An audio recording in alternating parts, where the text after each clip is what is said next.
And rin yung kapitulo dyan. Usa po natin sa 1 Kings chapter 17. Okay, 1 Kings chapter 17.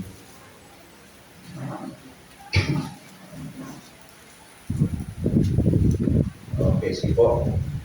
Kaya magpulat po ng Bible, 1 Kings chapter 17. Kita nyo na? In verse, ang verse natin from verse 8 down to verse 16. This is the story of the widow woman.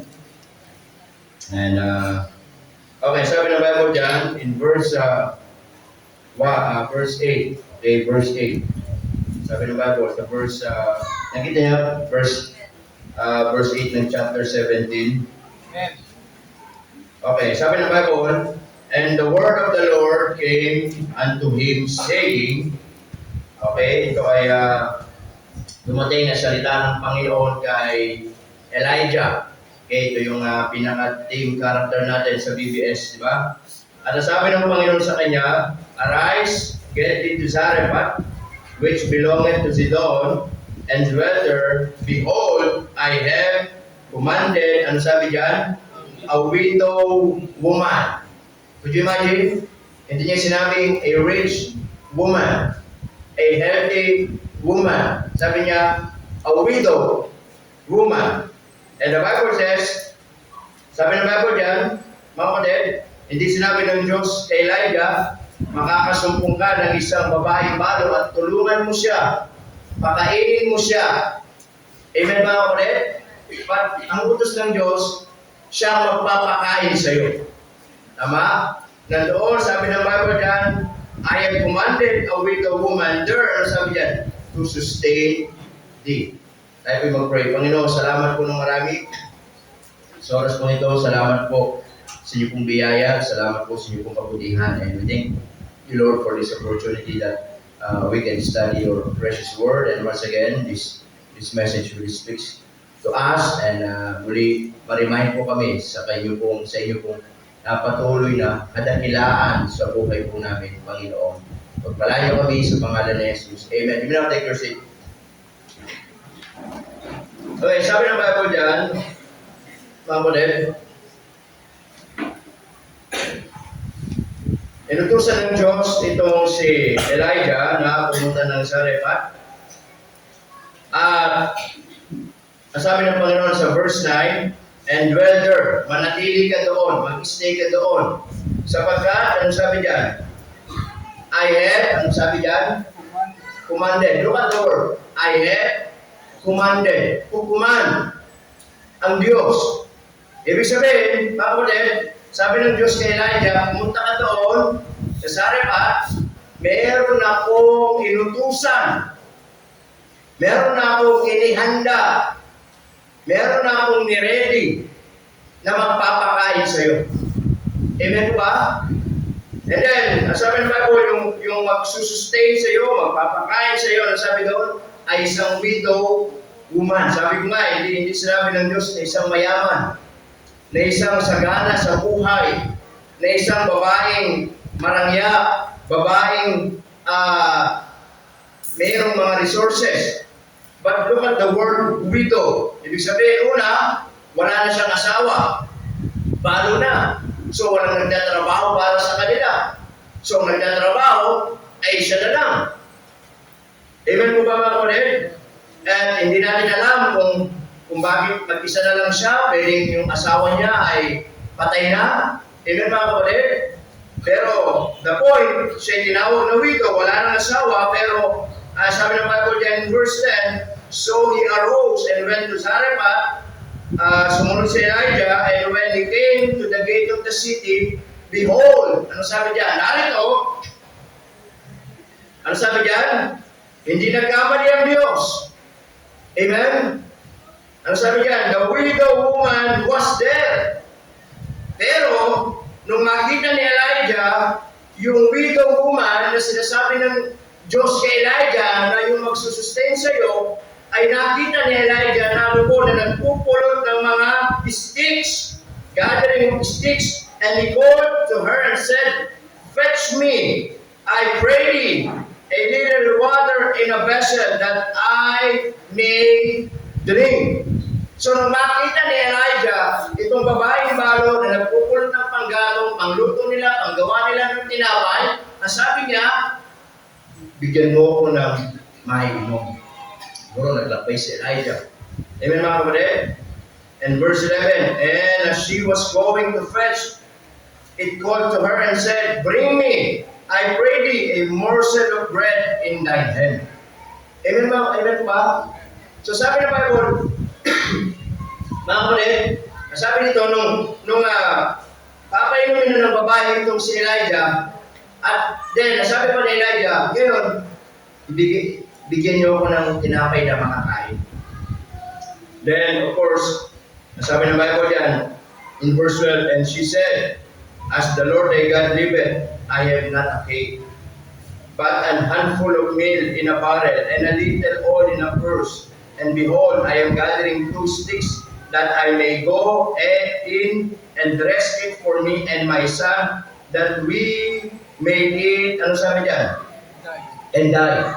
Siyempre, nung sinabi ni Elijah na bigyan mo ko ng mainom, ang problema, tubig lang eh. Pero maraming, alam niyo, itong time na to, nagtuyot pa, pamin pa. So, importante din yung tubig.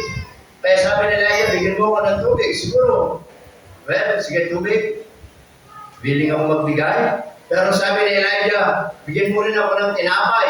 Gawa mo ako ng tinapay.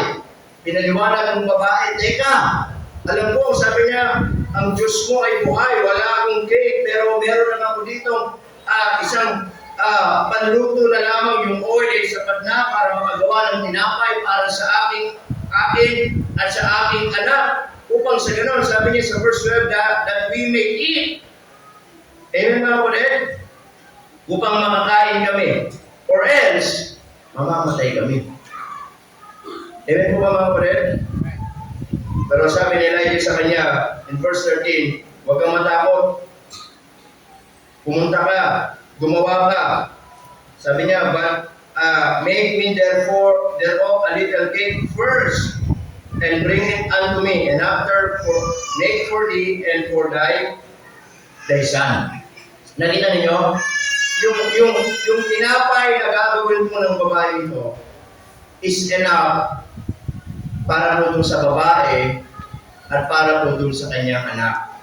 And then sabi ni Elijah, bigyan mo muna ako ng makakain, igawa mo muna ako, pagkatapos,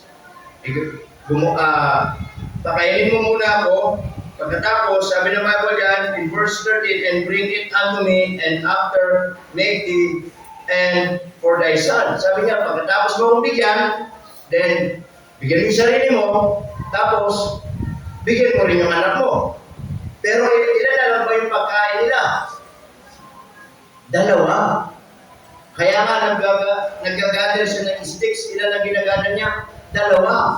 Magpiprepare siya ng pagkain, enough para sa kanilang dalawa. Pero sabi ni Elijah, bigyan mo muna ako ng makakain, tapos pakainin mo yung sarili mo, pakainin mo yung anak mo.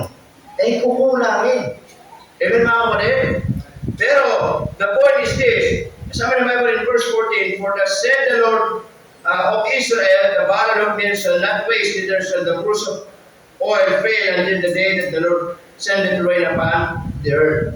Gawan mo kung sabi niya, pagkatapos ay makakakain kayo, hindi kayo magugutom hanggang bumalik ulit yung panahon ng tag-ulan. Amen po mga kapatid? So makikita po natin dito, mga kapatid, una, God sees her situation. God sees her situation. Hindi nagkamali ang Diyos na yung babaeng balo ang ipapakilala niya kay Elijah. Hindi nagkamali ang Diyos na itong babaeng walang kakayanan ang gagamitin niya para i-sustain at mapakain itong si Elijah. Hindi nagkamali ang Diyos na itong babaeng balo na kung saan ay wala ng ama at sila lang mag-ina, araw-araw, sinisikap mabuhay, the time na to ay so limit yung pagkain, so limit yung inumin, kasi panahon na to hindi pa nagkakaroon ng ulan. At nagtuyot, famine. Kaya importante sa kanila yung pagkain. Amen mga kapatid? Now, una, ano ba yung sitwasyon muna ng Elijah? Kilala naman natin si Elijah. Siya po ay lingkod ng Panginoon, nagipaglaban doon sa mga propeta ni Baal, nanalo doon sa bundok ng Carmel, and then, pinahalping siya itong si Reyna Jezebel, tama? And then, nangibabaw yung tao, nakalimutan yung ginawa niya ng Diyos sa kanyang buhay, tumakbo doon sa wilderness, pero makita po natin mga kapatid, hindi pa rin siya pinabayaan ng Panginoon. Amen mga kapatid? Pinapakita dito ng Diyos kung sino siya sa buhay ni Elijah. Doon sa panawagan ni Elijah sa kanya pong sa Panginoong Diyos. Now, look at the word. Sabi ng Bible dito, in verse 9. Arise, get thee to Zarephath, which belongeth to Sidon, and dwell there, and behold, look at the word, I had commanded. Naalala niyo si Jonah, yung siya'y tumakas sa Diyos. Amen mga kapatid? Gusto rin ng Diyos pumunta doon sa Nineveh, that wicked city, pero si Jonah natakot. Ayaw niyang pumunta doon, pumunta ng Tarsis, opposite. And then, sumakay doon sa ship, sa barko, and then, ang Diyos nagpadala ng bagyo, at nangatakot itong mga nakasakay doon, yung mga marino, na natakot sila, at alam ni Jonah sa sarili niya, na dahil sa kanya, kaya nagkaroon ng bagyo. Anong sabi ni Jonah? Itapon niyo ako. Sabi ng kapitan, sige, hindi na namin kasalanan, malinis ang kamay namin, kung anong pwedeng mangyari sa iyo. And look at what is happened. Mga kapatid, nung inihagis nila si Jonah doon sa dagat, sinong lumunok sa kanya? Malaking isda. Not to punish Jonah, hindi para totally kainin ng malaking isda si Jonah at nguya-nguyain, but para i-rescue si Jonah, para iligtas si Jonah. Dahil meron nga plano ng Diyos sa buhay ni Jonah at gustong gamitin ng Diyos si Jonah para mangaral doon sa Nineveh. Ang punto ko mga kapatid, nung si Jonah inihagis doon sa tubig, doon sa dagat, ang Diyos ay inutusan na niya yung malaking isda bago mangyari yun. Amen mga kapatid? Because God is in control of everything. Amen. Nung si Zacchaeus, gusto niyang makita ang ating Panginoong Jesucristo. Ngunit siya po ay maliit na tao lamang. Siya'y natatapakan, na tutulak-tulak, hindi makasingit. So, what he did, nakita niya merong sikamoro at umakyat doon sa sycamore tree para makita ang Panginoon. Hindi aksidenteng nangyari yun. Alam ng Diyos, mga kapatid, na merong Zacchaeus na gusto siyang makita, and actually, even the Lord Jesus Christ, ang purpose kung bakit siya dala doon sa Jericho ay para makilala si Zacchaeus, para baguhin si Zacchaeus. Bakit? Sino ba si Zacchaeus? Mangungutong. Amen mga kapatid? Amen ba? Mandaraya. Naniningil ng sobrang buwis. Amen po ba mga kapatid? Kaya nga nung dumaan ng Panginoon, gusto siyang makita. Matutulak siya. Pero ang Diyos ay merong inihandang puno. At alam ng Diyos, doon aakyat si Zacchaeus.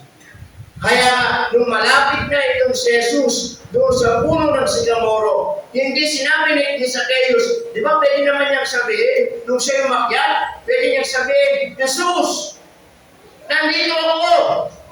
No! Ang unang tumawag kay Zacchaeus ang Panginoon. Kilala niya, Zacchaeus, come down. Kaya si Zacchaeus, excited, bumaba, madaling-madali. Namangha siya. Kilala siya. Amen mga kapatid? The point is this, mga kapatid.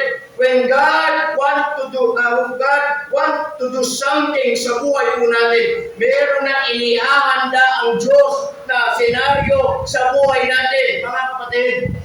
Hindi po aksidente. na kung saan itong si Elijah, makilala niya yung widow, pero maliwanag yung command ng Diyos. Ang sabi ng Bible, I have commanded. Alam kaya ng babaeng balot? Nanaginip kaya yung babaeng balot, sasabi niya, ay nanaginip ako. Meron pupuntang lingkod ng Diyos. Ano sabi niya, pakainin ko daw siya. Walang ganong idea.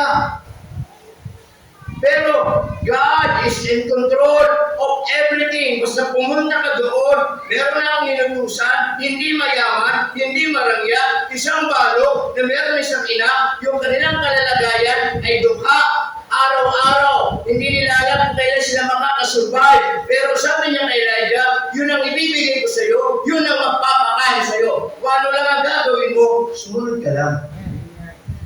Amen mga kapatid? Yan yung situation niya mga kapatid. Araw-araw. At nakikita ng Diyos yung kanyang buhay araw-araw. Could you imagine, hindi nila alam kung bukas makakakain pa sila. Hindi nila alam kung sa makalawa mabubuhay pa sila. Amen mga kapatid? Alam nyo, I want to tell you this morning, God sees also our situation. Alam ng Diyos kung ano yung mga pinagdadaanan natin sa buhay. Alam ng Diyos kung kumakain ka pa ng 3 beses sa isang araw. Amen po ba? Alam ng Diyos kung ano yung mga pagsubok mo sa buhay. Alam ng Diyos kung mga struggle natin sa buhay. Nakikita ng Diyos yan. Amen? Kaya sabi ng Bible dito, mga kapatid, in verse 10, and he arose and went to Zarephath, and when he came to the gate of the city, the widow was there. Nandun yung babaeng balo. Ano ginagawa? Namumulot ng panggatong para makasurvive. Amen po ba mga kapatid? And also, not only God sees her situation, but also God sees her sacrifice. Bakit? Kasi nga, sabi ni Elijah, kung makita niya, hindi mo siya, magandang umaga, ako pala yung pinadala ng Diyos sa iyo. Di ba? Magandang araw, ako pala yung lingkod ng Diyos. At nasabi ng Diyos, meron daw siyang inutusan na isang babaeng baro na magpapakain sa akin. Baka ikaw yun. Hindi, nung makita ni Elijah, sabi niya, give me water to drink. And then, bigyan mo ako ng pagkain na makakain. Siyempre, yung babaeng baro, sabi niya, ito na lang ang meron kami. Kung ibibigay ko sa iyo, ano sabi niya? Mga kapatid, in verse 13, verse 12, sabi niya, and she said, as the Lord God liveth, I am not a cake, but an handful of meal in barrel.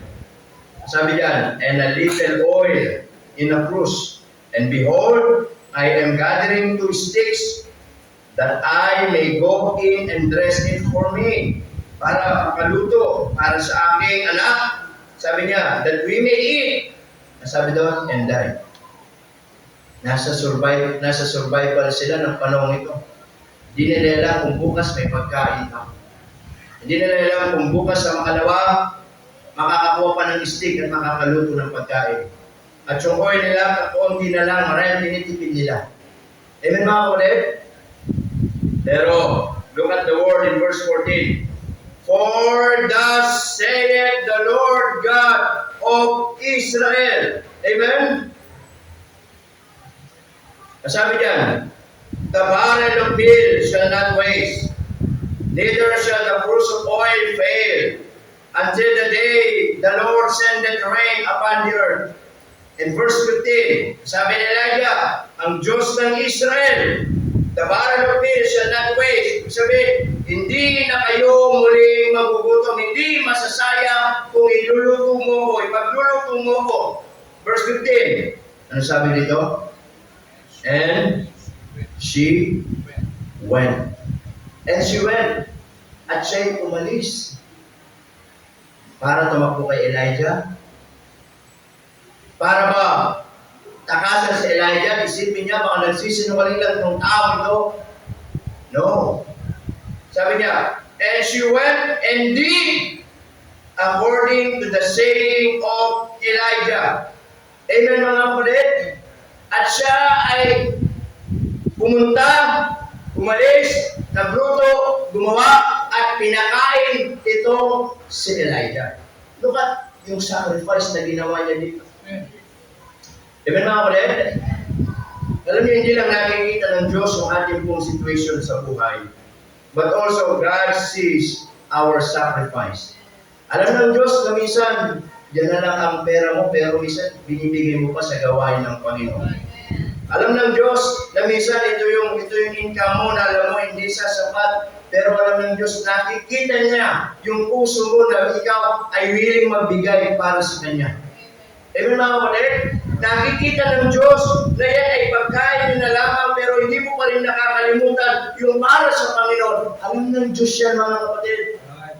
Amen po ba? Na sabi ng Bible dito, in verse 15, and she went according to the saying of Elijah. Kung ano sinabi ni Elijah, sinunod niya. Amen po mga kapatid? Have you ever experienced what I'm talking? Na yung sacrifice, mga kapatid, na marahil financial sacrifice, na marahil kakunti na lang, marahil ito na lang yung budget natin, na marahil baka hindi na magkakasya, pero alam ko, marahil ay alam mo sa sarili mo na pag may mga pangangailangan sa gawain ng Panginoon, meron tayong bahagi, hindi maluwag sa puso natin, kasi alam natin na ito'y magpapalain tayo ng Diyos. Amen mga kapatid? What if tumitong babae, balang sinabi niya, hindi pwede umalis ka na. Tama? What if kung sinabi ng babae, balo, hindi kita pakakainin, wala akong tiwala sa iyo. Amen po mga kapatid? Marahil, naging gano'n ang kaisipan niya. Pero sabi ng Bible, nung sinabi ni Elijah, sinabi ng Diyos ng Israel. Amen mga kapatid? Verse 15, and she went and did according to the saying of Elijah. Tama ba? Have you ever experienced that? Alam nyo, minsan, kaya hindi natin nakikita, minsan gumawa ang Diyos sa buhay natin. Hindi natin natututunan minsan magsakripisyo. Amen pa ba mga kapatid? Na minsan, akala natin, ito'y kawalan sa atin. But, katulad dito,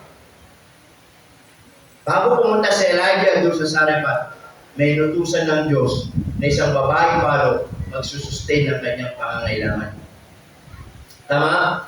Na minsan, naniniwala ako, mayroong mga nakalaan, mga kapatid, na provision ng Diyos. Amen? Na ipapalit ng Diyos sa mga bagay na ibibigay natin. Pero minsan hindi natin natatamo mga bagay na yun kasi hindi natin natututunan magsakripisyo. Tama po ba? Naniniwala po ako, kung meron isang bagay na dapat huwag natin pagdamutan ang Panginoong Diyos. Pagdamutan muna ang nanay mo, sige. Pagdamutan muna ang asawa mo, sige. Pagdamutan muna ang anak mo, sige. Pagdamutan muna ang kaibigan mo, sige. Pero huwag mo pagdadamutan ng Diyos. Amen mga kapatid? Dahil sa oras na pinagdamutan natin ng Diyos sa buhay natin, we will never experience kung ano yung pangako ng Panginoon sa buhay po natin. Tama ba? Nakikita niyo yung kalalagayan niya? Hindi siya katulad natin na 3 beses kumakain sa isang araw. Amen? Hindi siya katulad natin na araw-araw ay may trabaho. Hindi siya katulad natin na araw-araw ay okay ang buhay. Ang sabi ng Bible, araw-araw hindi niya alam kung mabubuhay pa siya. Dahil ang araw, mga kapatid, sa panahon ito ay napaka-importante para makasurvive sila. Una, walang ulan. Tuyo, ang mga halaman, tuyo. Amen po ba? Ang mga resources, wala. Sila'y namumulo ng panggatong. Yung oil, kakaunti na lang. Kung bakit ito na yung last meal nila. Eh sabi nga ni Elijah, bigyan mo ko ng makakain. Sabi niya, pag ito binigay ko sa'yo, pwede kami mamatay. Totoo po. Mamamatay talaga sila sa gutom. Amen po ba mga kapatid? Pero, makita natin, sila'y naniwala doon sa sinabi ni Elijah. Amen mga kapatid?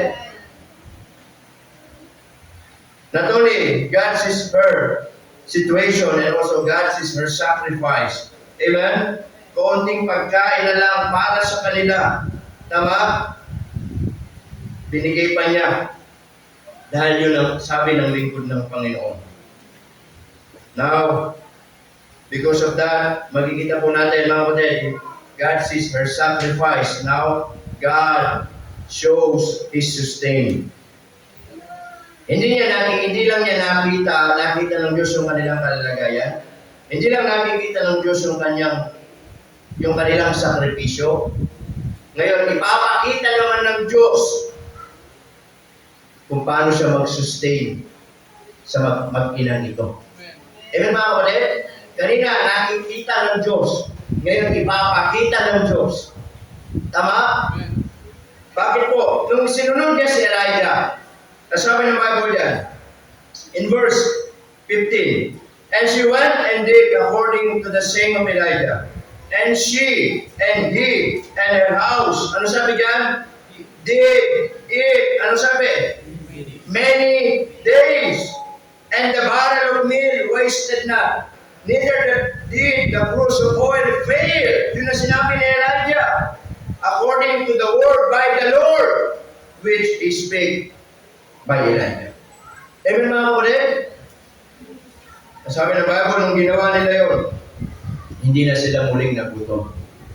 Marahil, pumunta sa kanilang kusina, binuksan yung palabigasan nila, nakita nila, puno-puno yung palabigasan. Amen mga kapatid? Ano sabi ng Bible, hanggang hindi dumarating yung tagpulan, hindi sila nagutom. Hindi sila ginutom ng Diyos. Amen po ba mga kapatid? Ano nyo? Hindi lang ito tinuturo ng Diyos sa babaeng balot. But, if you will follow the story, ito ay tinuturo din ng Diyos kay Elijah na sa kanyang desisyon na sumunod sa Diyos. Pinapakita ng Diyos na kahit sino pwede niyang gamitin para i-sustain din yung pangangailangan ni Elijah sa kanyang pagsunod sa Panginoon. Amen mga kapatid? Kaya walang dahilan si Elijah na tumalikod sa Diyos. Walang dahilan si Elijah na hindi sumunod sa Panginoon. Amen po ba mga kapatid? Na bagaman si Elijah tumakbo dahil pinahanting siya ni Jezebel, pero nandun pa rin yung pagsusustain ng Diyos sa kanyang buhay. Tama? Na ganoon din minsan sa buhay natin. Na minsan lumalayo tayo sa Diyos, pero still the Lord is still good to us. Amen. Amen. Sa kabila ng ating pagkukulang sa Panginoon, hindi pa naman din tayo ginugutom ng Diyos. Amen. Sa kabila ng ating pagdidecide na lumayo sa ating Panginoon at hindi maglingkod sa Kanya, ay nandun pa rin yung biyaya ng Diyos. And God can use something or someone para ipakita niya, ako pa rin yung Diyos na sinasamba mo, ipapakita ko pa rin sa iyo na hindi pa rin ako magkukulang sa iyo para ma-realize mo sa pagsunod mo sa akin, hindi ka mabibigo. Amen mga kapatid? Di ba, yung kwento ng BBS, nakita natin, mga kapatid, in verse 1 to verse 7, nakita natin kung paano i-sustain ng Diyos yung pangangailangan ni Elijah. Walang ulan. Walang tubig. Pero ang Diyos, kapatid, sa kanyang pagsusustain kay Elijah, ginamit niya, kapatid, yung brook cherry, di ba? Yung water, the water, pinainom si Elijah.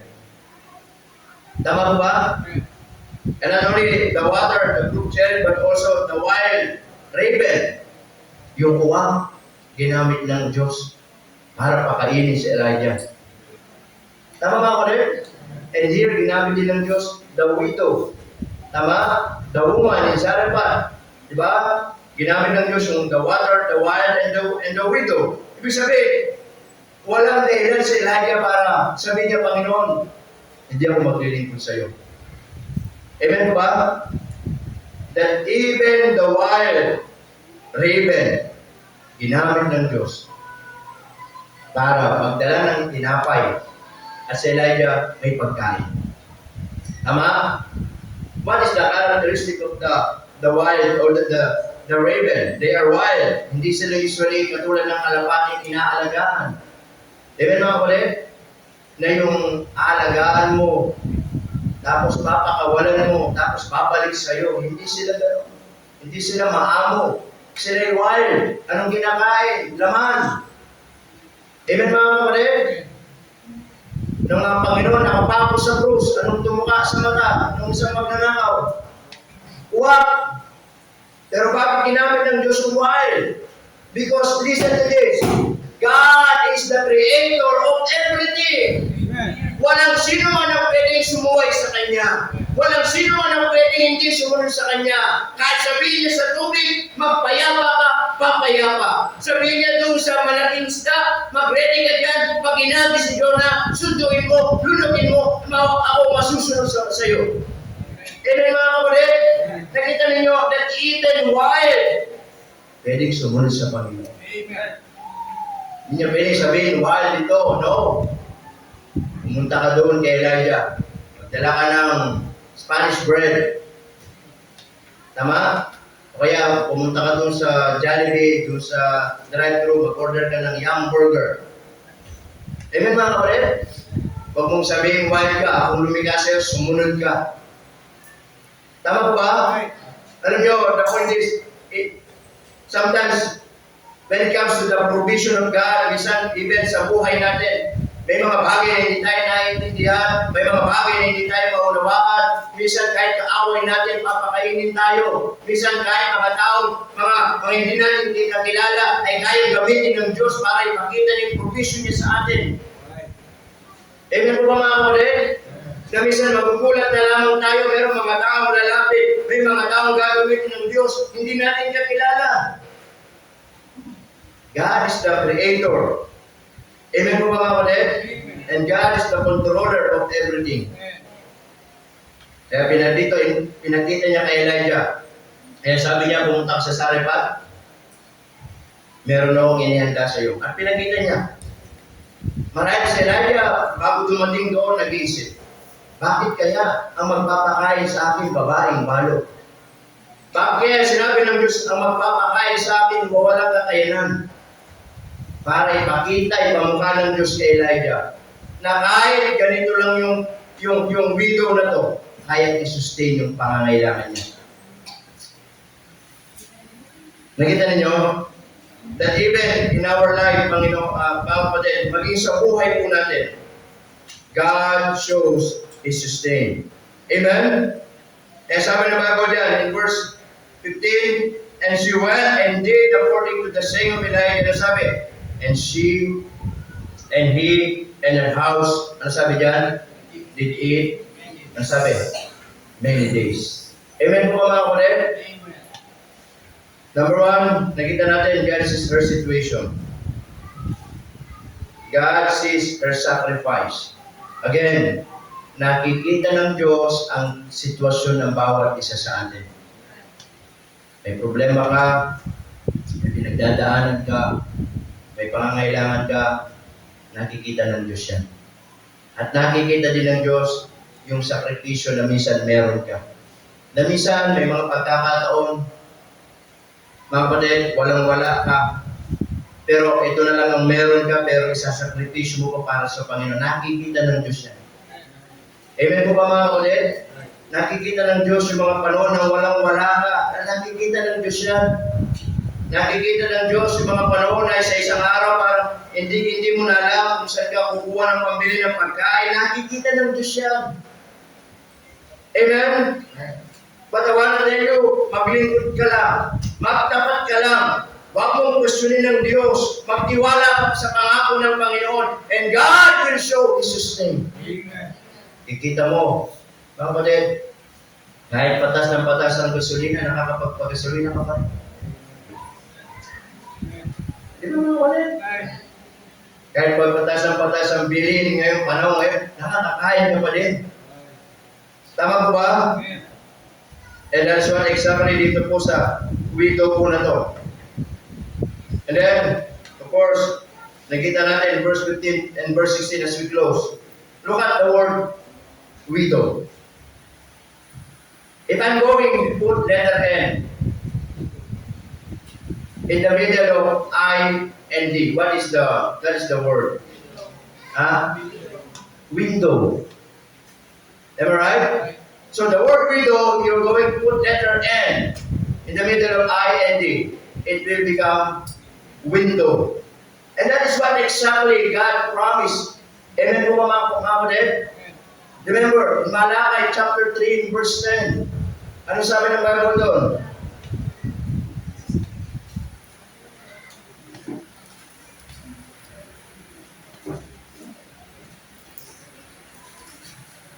Malachi chapter 3 verse 10. Sabi niya, bring ye all the tithes into the storehouse. Amen? That there may be meat in my house, and prove me now where he said the Lord of hosts. Ano sabi niya? If I will not open you, ano sabi niya? The windows of heaven, and pour you out a blessing,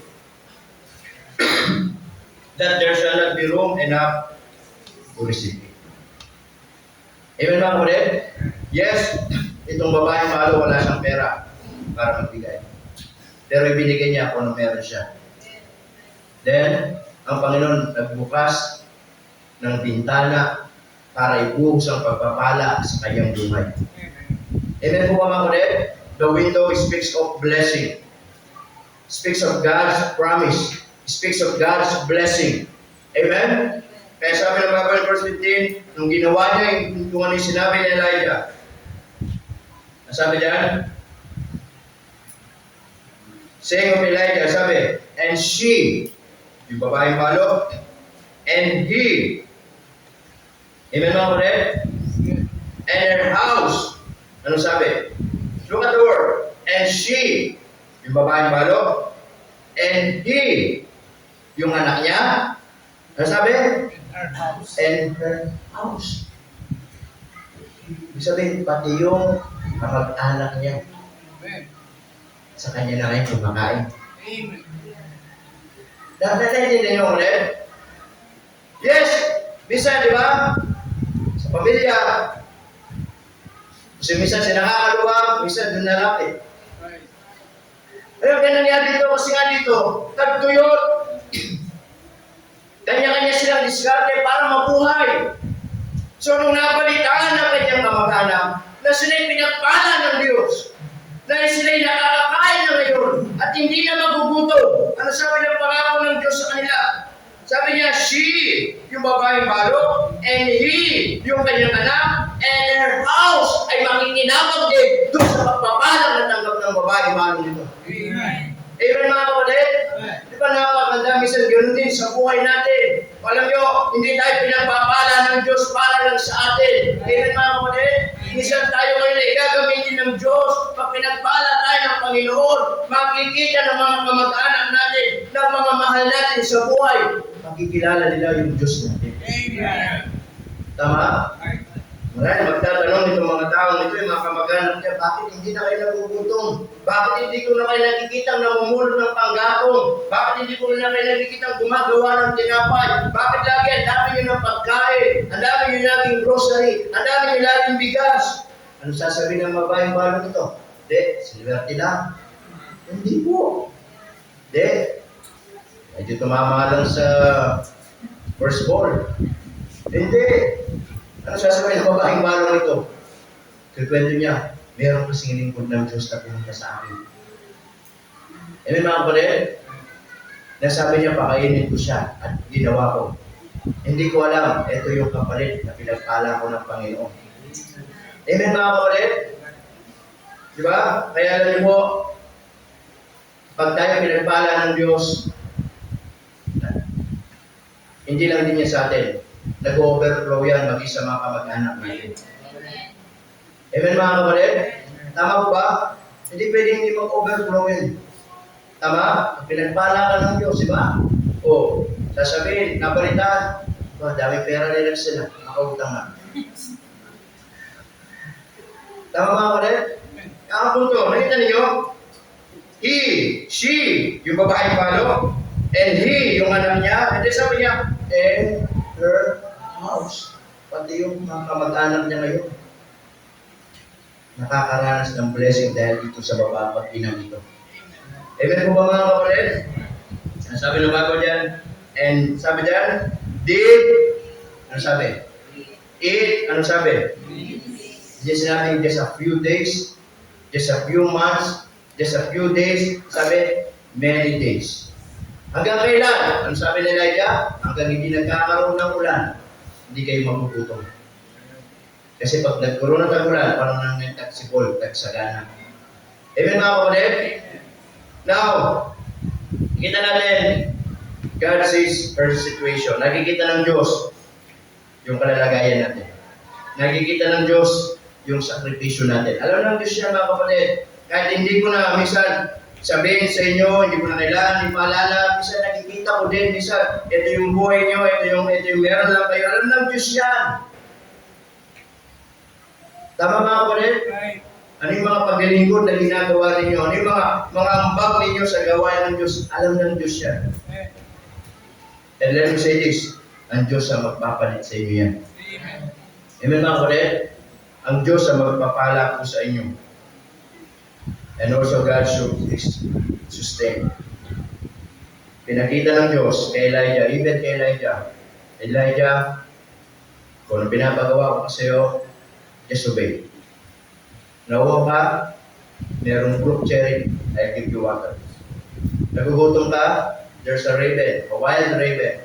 Sabi niya, just stay there. Yung raven, lalapit sa iyo, may dalang tinapay. Amen mga kapatid? Then, yung widow woman, babae palo, walang kakayanan. Pero hindi naging kadahilanan o kahadlangan para hindi mapakain itong si Elijah. Anong kapalit? Sabi ng Bible, pinagpala sila ng Panginoon. Amen mga kapatid? Kaya ganun po sa buhay natin. Amen? Sumunod lang tayo. Magtiwala lang tayo. Alam ng Diyos ang pangangailangan natin. Alam ng Diyos yung kalalagayan ninyo. Alam ng Diyos yung mga sakripisyong ginagawa ninyo. Someday, God will open a window at ibubuhos niya yung pagpapala sa buhay ng bawat isa. Dahil kung lahat ay tumayo, dahil manalangin, pray. Kain tayo. Dakilan ng Diyos sa banal, makapangyarihan po sa lahat. Panginoon, marami pong salamat sa oras pong ito. Salamat po sa inyong pong biyaya. Salamat po sa inyong pong kabutihan. And we thank you, Lord, for reminding us about the life of this widow woman. Nakita namin yung kanyang situation. Nakakaawa, Panginoon, kung aming isipin yung kanyang kalalagayan. Sila po'y namumulot lamang ng panggatong para makapagluto. Makapagluto ng isang pagkain na sapat lang para sila'y mabuhay. Dahil sa mga susunod na araw, hindi nila alam kung sila'y mabubuhay pa. Kita namin yung kanyang sakripisyo.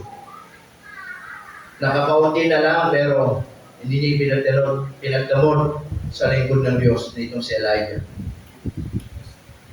Siya po'y nagluto ng makakain ni Elijah. Then nakita namin kung paano ibalik sa kanya yung mga pagpapala sa kabila ng kanilang kanalagayan sa buhay. Alam niyo mga kapatid, ganoon din sa buhay natin. God sees your situation. God sees your sacrifice. And God will show someday yung isang bintanang bubuksan niya para ibuhos ang pagpapala sa inyong buhay.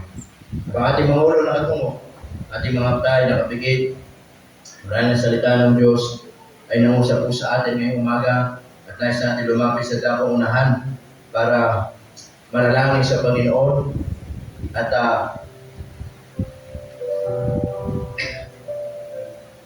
magipag-usap sa Kanya. Hindi ko alam ano yung sitwasyon mo ngayon sa buhay. Marahil may pangangailangan ka ngayon.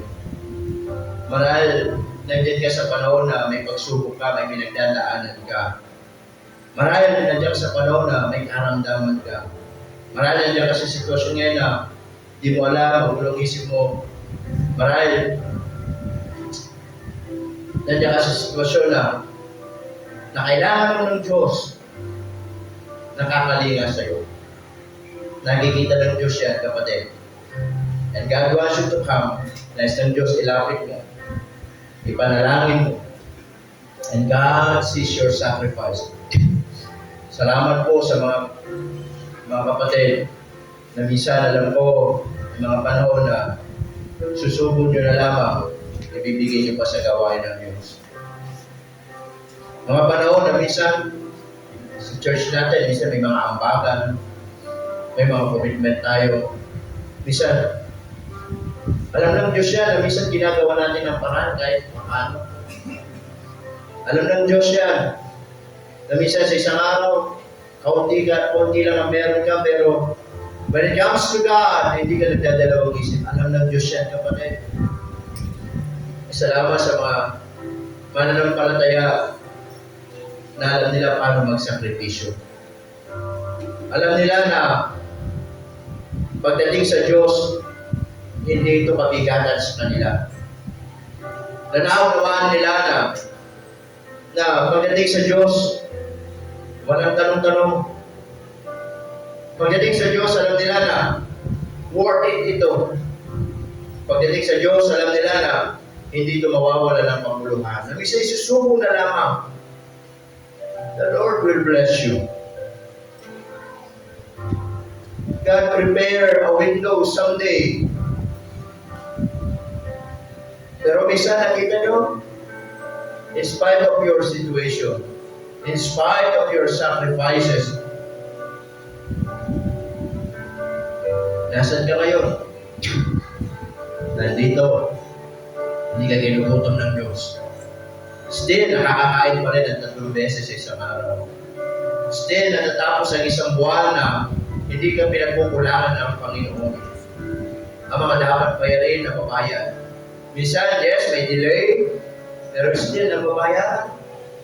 Minsan, may mga panahon na, minsan, kaunti lang, pero you will just analyze. Teka, parang sumusobra pa. That's a blessing of God. Bakit? Kasi nakikita ng Diyos ang kalalagayan mo sa buhay. Nakikita ng Diyos ang sakripisyo mo. Pagkatiwala mo lang sa Panginoon, pagtapat ka lang sa Panginoon, ang hawakan mo lang ang kanyang mga pangako, at ipapakita ng Diyos sa iyo that even the wild raven na ginamit ng Diyos kay Elijah, na minsan maraming taong pwedeng gamitin para ipakita ng Diyos. He is the Creator. He is the Controller. And He is the Contributor. Na siya hindi magkukulang sa buhay mo. Na hindi lang ikaw, sabi ng Bible, hindi lang itong babaeng balo at yung kanyang anak. And her house. Kahit minsan, pag pinagpala tayo ng Diyos, nagiginapon din ang mga mahal natin sa buhay. That's the blessing of God. Na magtapat ka, magpatuloy ka, kahit ganyan ang kalalagayan natin sa buhay, katulad ng babaeng balo, naniwala siya sa salita ng Diyos. Alam nyo, pag sinabi ng salita ng Diyos, paniwalaan natin. Pag sinabi ng Diyos, itagha mo sa bato, mangyayari at mangyayari. Yan ang ginawa ng Diyos sa buhay ng mag-inang ito na pwede niyang gawin sa buhay natin. Panginoon, marami pong salamat sa oras kong ito. Salamat po, Panginoon, sa iyong pong biyaya. And thank you, Lord, for reminding us patungkol po sa inyong kabutihan. Na kahit itong babaeng parong ito, ganun ang kanilang kalalagayan sa buhay. Pinagpala niyo sila because they believe what Elijah said to them. Pagpalain niyo po kami Ano man ang mga sitwasyon ng inyong mga anak, ano man ang kanilang mga sakripisyo, Panginoon, panalangin ko. Palitan niyo po ito ng pagpapala. Pagpapala na kayo ang malulugod at mapupurihan. Salamat po, Panginoon. Ito po ang aming dalangin sa pangalan ni Jesus. Amen at amen. Please be seated.